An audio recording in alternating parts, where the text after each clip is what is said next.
સૌથી જય શ્રી કૃષ્ણ બધાને. Good morning. સન્ડેના દિવસે સમય કાઢીને આવ્યા બદલ તમારો બધાનો આભાર. આજે મારે તમને જે વાત કરવી છે એ બુક છે જિંદગી તને થેન્ક યુ. વર્ષો પહેલાં ગીત આવતું, બોલો થેન્ક યુ તમને થેન્ક યુ વેરી મચ. ઉપકાર કર્યા જેણે જેણે એમને thank you very much. Mummy તમને થેન્ક યુ, પપ્પા તમને થેન્ક યુ. ઉપકાર કર્યા તમે એને થેન્ક યુ વેરી મચ. હવે ખરેખર તો આ બુકનું કોઈ આયોજન ન હતું કે બુક આ પબ્લિશ થશે એવું પણ કોઈ આયોજન નહોતું. જનરલી બધી બુક હોય તો એના માટે લેખક પહેલાં પ્રિપરેશન કરતા હોય છે. આ બુક કઈ અસ્તિત્વમાં એની વાત કરું તો નિમિત્ત ઓઝા છે, યુવાન આધુનિક કવિ છે. આમ કવિ ન કહી શકાય, લેખક છે. અને હંમેશા હસતો ચહેરો હોય, હસમુખા છે, મજા આવે. એટલે રોજ પોતાની અપડેટ ફેસબુક ઉપર મૂકતા, પોસ્ટ મૂકે છે. અને જનરલી આપણે ખબર સોશિયલ મીડિયા પર બહુ એક્ટિવ છે. તો એક દિવસ એવું થાય કે બધા મિત્રો એવું કહે છે કે હવે જેટલી પણ તમે પોસ્ટ મૂકેલી છે એને સંકલન કરીને બુક બનાવો. અને આમાં 90 પેજની બુકમાં ટોટલ 89, એક પેજ ઉપર માત્ર એક જ પેરેગ્રાફ, એક પેજ ઉપર માત્ર એક જ. વાંચવાની એટલી મજા આવશે. જેમ આ બુકનું કવર તમને ફૂલ દેખાય છે ને, એમાં બુક ફૂલ હળવી ફૂલ જેવી છે. કોઈ વધારે તમારા પર પ્રેશર નહીં. પણ આપણી આસપાસ જે વર્તુળ છે, આપણા મિત્રો, આપણા મમ્મી પપ્પા, આપણા ભાઈ ભગીનીઓ, આપણી દીકરી કે પછી આપણા વડીલો, આપણા 10મા ધોરણના પરીક્ષાનું રિઝલ્ટ, આપણી પરીક્ષા વખતની બાળકની મનોસ્થિતિ, આ બધા ઉપર નિમિત્ત ઓઝા સર જે છે એમણે એક જે આર્ટિકલ જે લખેલો છે, બરાબર. એમાંના 2 આર્ટિકલ મારે તમારી સામે રજૂ કરવા, જેનાથી તમને માત્ર આ જે બુક છે એનો તમને ખ્યાલ આવશે. અને આ બુકનું નામ જિંદગી થેન્ક યુ શા માટે છે એ પણ ખ્યાલ આવશે. ફર્સ્ટ ઓફ ઓલ, આજે 31 ડિસેમ્બર એટલે કે અંગ્રેજી કેલેન્ડરનો આજે છેલ્લો દિવસ. અંગ્રેજી કેલેન્ડરનો કાલે કેલેન્ડર બદલશે, કેલેન્ડરના પન્નાઓ બદલશે. પણ અફસોસ કે માત્ર કેલેન્ડર બદલે છે, માણસનું કેરેક્ટર બદલતું નથી. એ આપણે એક પ્રોબ્લેમ છે. હવે મારે તમને જે વાત કરી છે એમાં એક ટોપિકનું નામ છે, અહીંયા આર્ટિકલ છે નાનો એવો, હેપી ન્યૂ યર. તો હેપી ન્યૂ યર ક્યારે થાય? કેલેન્ડરના છેલ્લા પાને અટકેલા સપનાઓને 4 ભીતોની બહાર જવાની પરમિશન મળે એવું કંઈક જો તું કર તો ખરા અર્થમાં તને હેપી ન્યૂ યર. ઘૂંટણના દુખાવાથી પીડાતી તારી લાગણીઓને ટેકવવા વિખોટું પડેલો એક યાર મળી જાય એવું કંઈક તો જો તું કર તો તને ખરા અર્થમાં હેપી ન્યૂ યર. આંખોમાં બ્લેક મનીની માફક તે સંગ્રહ કરેલા આંસુઓ જે તું ક્યારેય પાડી નથી શક્યો, એ આંસુઓ પાડવા તને ખભો મળે એવું તું કંઈક કર તો તને ખરા અર્થમાં હેપી ન્યૂ યર. આજકાલ બહુ લૂંટફાટ કરે છે આ જિંદગી. જાતને છાની માની સાચવીને રાખવા માટે પોતાનું કહી શકાય એવું મળે જો ઘર તો ખરા અર્થમાં તને હેપી ન્યૂ યર.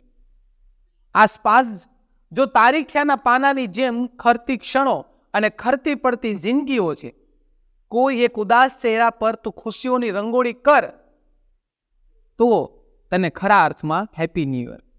તારા ભાગ્યે આવેલું આકાશ હજુ પણ કોરું છે, તને ગમતા રંગોનો તું મહોત્સવ કર તો ખરા અર્થમાં તને હેપી. ઘણા બધા આર્ટિકલ્સ એવા છે કે તમને પદ્યની જેમ, કાવ્યની જેમ લાગશે.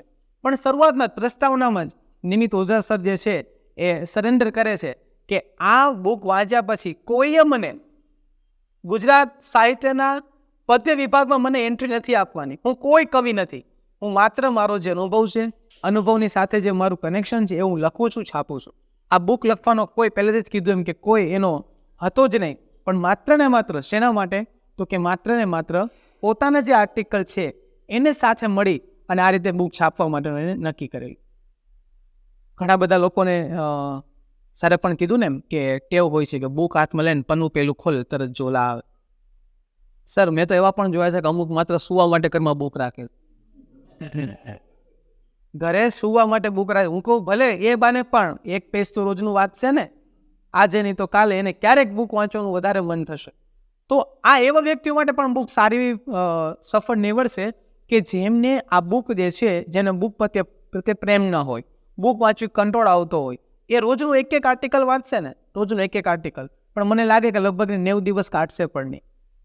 લગભગ 10 કે 12 દિવસમાં આર્ટિકલ બધા પૂરા કરે. જેમને કાળા અક્ષર કુવાડા બરાબર છે એમના માટે કહું છું કે જેમને વાંચવું જ ગમતું નથી. કારણ કે એકદમ હળવી શૈલી, કોઈ પણ અઘરો શબ્દ નહીં, અમુક આધુનિક શબ્દો પણ, ઇન્ટરનેટ, વાઈફાઈ, એવા આપણા આધુનિક શબ્દો પણ એને એડ કરેલા છે. તો આવી બુક છે એ ખાસ હું રિકમેન્ડ કરું છું. મને આ બુક ક્યાંથી મળી એ પણ ઇન્ટરેસ્ટિંગ છે. ગયા સન્ડે ને આગલા સન્ડે આપણે ખબર છે યોગી ચોક પર પુસ્તક પરબ જે રોજીભાઈ ડાભી લોકભારતી સનોસરા સંસ્થા ચાલે છે, એટલે મને એમ કહી શકે કે આ બુક મને ફૂટપાથ ઉપરથી મળેલું છે. જિંદગી તને થેન્ક યુ, બહુ સરસ બુક છે. અને આ બુકનો સૌથી પહેલો આર્ટિકલ એ મારે તમને આજે લાસ્ટમાં કહેવો છે. પણ જો તમારે આ બુકને ખરેખર સમજવી હોય, આ બુકનું નામ તમારે યથાર્થ સમજવું હોય, તો નાની એવી વિનંતી છે કે આ આર્ટિકલ છે એ તમારે સાંભળવાનો છે ચોક્કસ, પણ આંખ બંધ કરીને સાંભળવાનો છે. ખાલી તમે આંખ બંધ કરીને ખાલી અવાજ સાંભળશો, તમને તમારી ખુદની જિંદગી એક ફીલ થશે. જિંદગી તને થેન્ક યુ. એક કપ કોફી, મુશળધાર વરસાદ અને એક ગમતો મિત્ર. બીજું જોઈએ શું? એક લોંગ ડ્રાઈવ, એક ગમતો રસ્તો અને એક ગમતું ગીત. બીજું જોઈએ શું? કોઈ નિરાંતની સાંજે એક ગમતા પુસ્તકના પાના ઉથલાવીને દુનિયાને ભૂલી જઈ શકું, તો જિંદગી તને થેન્ક યુ.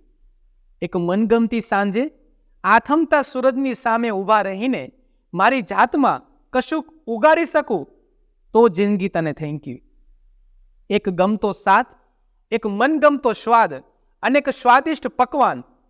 બીજું જોઈએ શું? વર્ષોથી સાચવેલી શ્રદ્ધા, એક ગમતી પ્રાર્થના અને મંદિરમાં એક ભગવાન. બીજું જોઈએ શું? ગમતા લોકોની હાજરીમાં મારા જીવતા હોવાની ઉજવણી કરી શકું, તો જિંદગી તને થેન્ક યુ.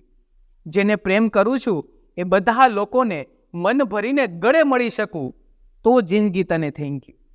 એક ગમતું થિયેટર, હાથમાં પોપકોર્ન અને સામે ગમતો સુપરસ્ટાર. બીજું જોઈએ શું?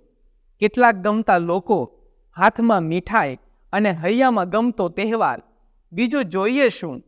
તે આપવા જેવું બધું જ આપ્યું છે અને તેમ છતાં ન માંગવા જેવું હું બધું જ તારી પાસે માંગતો આવ્યો છું. મારા શર્ટમાં ખાલી રહેલા ખિસ્સાની ફરિયાદ તો મેં તને અનેક વાર કરી છે તને, પણ એ ખિસ્સાની પાછળ રહેલા ધબકારા માટે ક્યારે આભાર નથી માન્યો તારો. ઘર સુધી દોડ્યા પછી હાંફતા હાંફતા મારા જ હૃદયના ધબકારા સાંભળી શકું, તો જિંદગી તને થેન્ક યુ. એક કપ કોફી, મુસળધાર વરસાદ અને એક ગમતો મિત્ર. બીજું જોઈએ શું? જિંદગી તને થેન્ક યુ. જિંદગી તને થેન્ક યુ.